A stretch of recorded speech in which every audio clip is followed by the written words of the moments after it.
What's up, YouTube? Welcome back to my channel. It's Erica. If you're new here, howdy. I call you guys my cherubs. How you doing, my cherubs? Okay, so today I am taking out some interior pieces out of my car. I have a 2014 Mitsubishi Lancer GT. I wish it was a Rally R. I wish it was an Evo, but I just needed an affordable daily, so I just rolled with it and found it. I really like the body of the car. I really like the way it handles. I really like sportiness to it with the affordability, so I decided to go with it. So yeah, I look like a hobo. I have hair, I promise. I got two little buns going on. Right here. But I'm just hiding them because I'm trying to keep warm. It's like 30 degrees out, 35, maybe 40 max. It's pretty chilly, but here's what I'm doing today. I took a clean rag and I took some alcohol and wiped down the surfaces before I painted them because I wanted as good of a stick as possible. I didn't want any dirt or oils from my hands to be in between the plastic and the paint. I'm going to show you how I tape off the clear plastic from the gray. So what you're going to need is some tape. I like frog tape because it has a flexibility that's easy to work with. And then you also need an X-Acto knife. My X-Acto knife is a little broken, so I had to tape the tip inside of it and onto it to keep it sturdy in there. So yeah, you're gonna put your tape over so it's covering fully, and then I kind of just took my nail and outlined the cracks. From that, I'm just going to just carefully and lightly press down and follow the guide.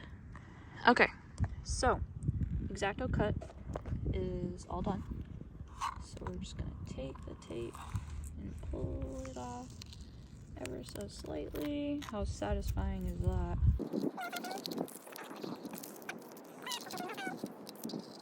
And you can get this frog tape at any local hardware store pretty much. I know Lowe's has them, Home Depot, or Sherwin-Williams carries it. After we cut this out and peel off the excess, we're kind of just gonna go over it again with our finger and push down on the edges because we want to make sure that no paint can get underneath.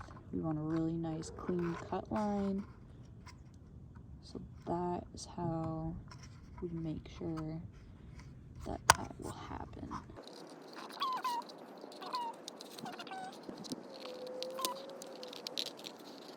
So we're gonna run into a dilemma with these switches. I know this one as well, and I'll need to be doing that after. So I'm a painter. I'm in my painting clothes, so I kind of know what I'm talking about. You'd rather paint or spray paint too little than too much because each coat is going to dry faster. You don't want orange peel. Orange peel is a texture that looks like an orange peel.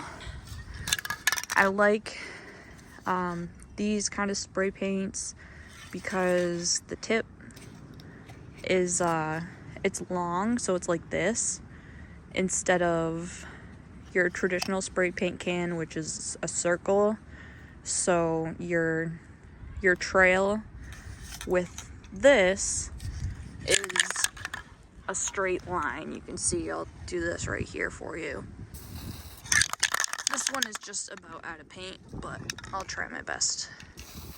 Yeah, that's out of paint. Okay, bear with me. You want to mix it real good.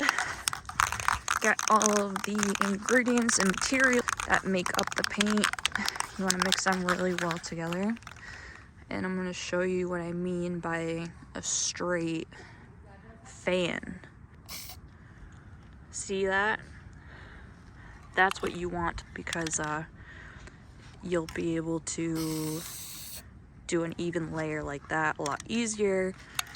You'll have your corners like that, instead of if it were a regular spray can, traditional, it'd be circle, you know, so it would be rounded at each end. So it makes it a little more difficult. So Rust-Oleum has their spray tips that are really cool. Everything was gray, like for example that. These two pieces were already black, but I just hit them with some paint because I wanted the sheen to match. And for those of you that don't know, sheen is a vocab word that you use in like the paint world, and it's the amount of shine that you have at the end. It's kind of like textured, but like the material is textured itself. But I definitely want to clean up these parts so it's a solid black. It's tacky, it's about dry for the most part. I'm gonna hit it one more time. Hit everything one more time.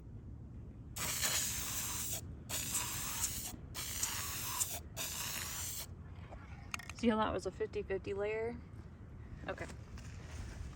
That's just about as easy as it gets. Then, just like that. Just like that. And I wanted to get under there, so I hit it again. So you're not gonna see that part, but you'll see the little tiny lip right there. We're gonna want that black because we don't want it to only be the surface, because we don't want to see any gray at all.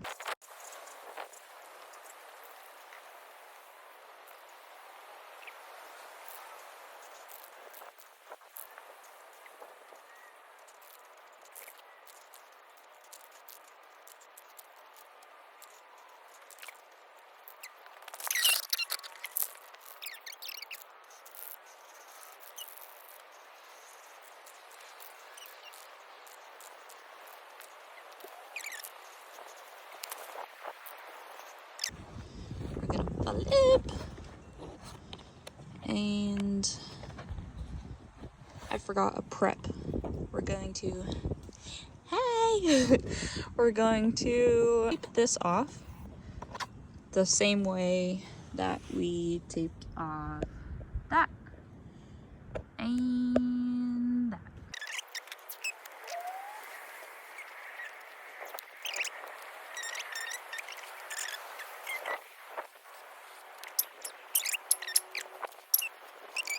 If your paint is tacky, then don't grab it too hard, because you'll actually leave fingerprints like I just did by accident right there. So this is gonna need another coat to hide that.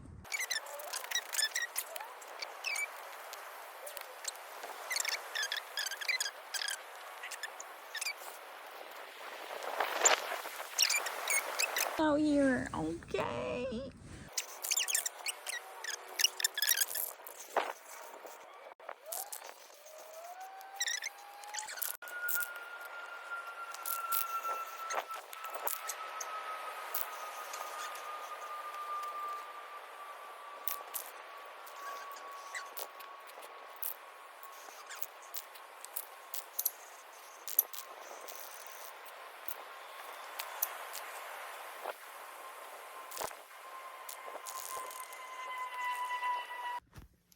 Yo, back again. Waiting on, damn, my lips are chapped. I need some chapstick, hold up. Oh yeah, baby. So, what am I doing in my car? You ask? I ran out of paint. I ran out of spray paint. So guess where I'm going? Lowe's. By the way, I did my headliner. I gotta fix it a little bit. It's supposed to be Galaxy fabric. I got it at Joann's Fabric and Craft Store, I believe that's what it's called. Anyways, like, I have my pillars taken off, except for the back ones. I'm gonna take those off when I get more paint. I also have that half off, but I have to disconnect the seatbelt because that is the piece that I need to paint. But I've been driving people around and I want them to have seatbelts that fully function, so I haven't taken it off yet. I'll probably be continuing this tomorrow because the sun is going down. And it's probably going to be dark by the time I get back, so who knows. By the time I get back, if it's still light out, I'll put another coat on, depending on how well I can see outside. I'm probably going to take it inside overnight, like in my house, to like bring it in my room and lay it down flat so it can really dry and solidify, because I want it to be I want the paint to have really set, like, properly and dried, like, fully through before I go whacking it and trying to put it back in. Like I mentioned earlier, if you touch it while it's too fresh and, like, barely dry and, like, tiniest bit tacky, you will get fingerprints if you press too hard down on it. So I'm trying to avoid that at all costs. So I'm gonna wait a day before I install them, and I'll show you guys step by step how to install them again. I do apologize, I didn't do a video on how to take everything out and off. Like, you had to take that out. There's 2 holes you have to take out in the back of here, back there. You have the oh shit handles. Those have 2 holes each. 1, so 2 holes, 4, 6, 8. And then this center light, and then in here you have kind of holds up your headliner as well, but it's that hook. It's the hook that you push in your visor in and, like, it clips onto. That's a really important piece. So make sure not to lose that, even though it's, like, yay big, kind of like that. Make sure you don't lose that because it's very important. Also make sure you don't lose the 2 in the back. That also secures the headliner in well. Let's see. And what else should I talk about? And then obviously you have this hole is for your screw to have your visor in. You have that on each side, your driver side and your passenger side.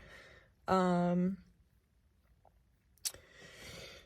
yeah, it's it was fairly simple to take it apart. It probably took me maybe like an hour and a half. So part of what took me so long, so this is where your visor goes, right? Obviously this isn't held up as much because this right here is a major component in keeping your headliner up. And like I said, that's on each side. So these are for the hook parts that your visor hooks onto, right? These are, I found, were the trickiest to get off. So what I had to do was I took a flathead screwdriver, and there's 2 plastic pieces on each side that you have to push in and then pull out. So it was pretty tricky to get that with the tools that I had to work with. So what I ended up doing was I would take the flathead, wedge it underneath, poke and pop that one side out, and then I would hold this in there on that side. And while I held it on this side, which is important, you have to do, or else when you go, and I used these bad Larrys, and I took one side, like for example this side, I pushed in, and then went to pop out to get it to pop out. But it's super important that, you know, both plastic pieces are pushed in order, like fully pushed in order for you to be able to take it out. That's honestly what took me the longest. Here, this is your airbag. I was sketched out to take this apart because I wasn't too sure. My friend told me when she did her pillars, she wrapped her pillars in fabric, I believe. And she said that, like, her sensor was hooked into the pillar somehow or something. What was most difficult for the front pillars was the fact that there were these little thingies, and so these sit stagnant in like a T shape, right? See that T? So you have to, in order to get it out, you have to twist it to the side because the opening is only this thin from here to here. See what I'm saying? So you have to like match this to this, and how you do that is by twisting it to the side, and then you pull it out. That was a pain in the butt. These little clip secures are on the two fronts and also the two backs. Like I said, when I get back, I'm gonna take those out and start putting coats on those. But when you get to the middle pillar, to take it out, you're gonna have to take off this bottom bolt on here. Don't mind my Cheetos, my little munchy snacks. So that's just been chilling. I need to, you know, get this painted and put it back in so I can have a full functioning seatbelt. Sorry, Mom. So yeah, you'll have to take that apart because you actually, the hole this goes through, like, that's the only way you'll be able to get it out, is if you unbolt this. At least in my experience, you have to unbolt this because it's latched on like that, and you can't get it past here. And this is a closed circle. You're gonna have to disconnect this so you can push it through and get that. This is the pillar, right? So that is a fair warning. You're gonna have to undo the bottom of your seatbelt to get this out. So I'm gonna take my half functioning seatbelt, and my car is so dirty. I need to clean it really bad, but I've been waiting until I painted. So I always wear my seatbelt. This part of my seatbelt still functions, ready? So that gives me some comfort. I'm gonna take off my purse because I don't need to wear it and drive. And see what I mean? It kind of just hangs. For now. I'm gonna put those there. And my little vape. Put it in its home. And clutch in. Start. To that.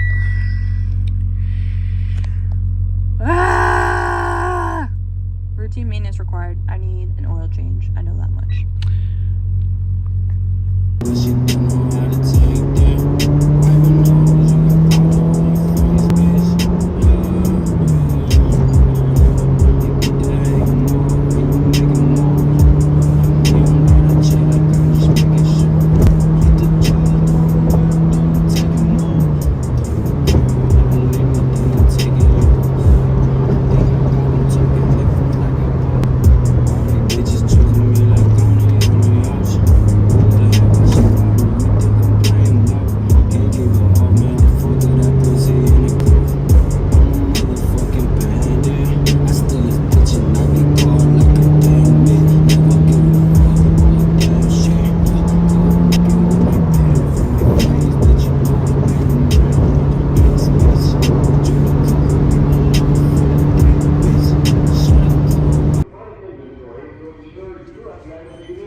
Guys, I done messed up. I figured out why it's so textured. Because the one that I had was hammered. And I guess hammered, that's why the cap had the texture on it, because it's supposed to leave a texture. So I'm gonna hit it with a black gloss. The cap is nice and smooth. So that should smooth it out a bunch, hopefully. I got 2 of these just in case. So that would be a total of 4 cans to do my interior pieces. If I have any left over, I'm probably gonna do my gas cap door thing. I'm gonna head back now and apply them before the sun goes down and see if the finish will smooth out any bit. And it's gloss, so it'll be nice and shiny. All right, just got back. Makeshift tripod, check.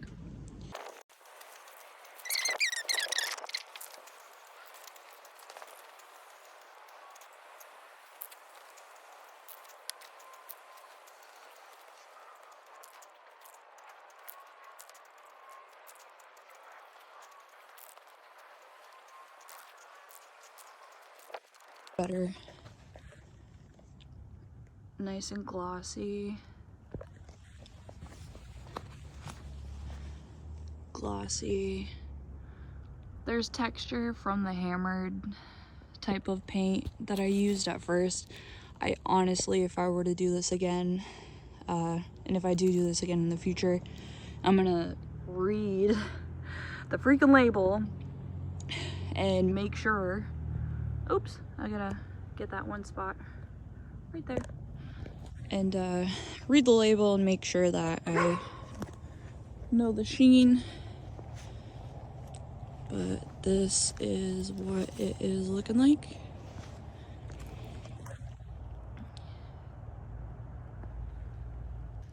It's not perfect, but it's mine, and I dig it so far. Alright, so I'm out here right now with a flashlight on my forehead, and I forgot to mention that everything that you taped off, don't leave it, don't let it sit. You want to peel it off while it's just like that, because if you let the tape set with the paint, especially if the paint fills the cracks, it can pull off the paint over here and all over here too. So make sure you don't keep the tape on for too long that you paint over, or else you could run into some problems.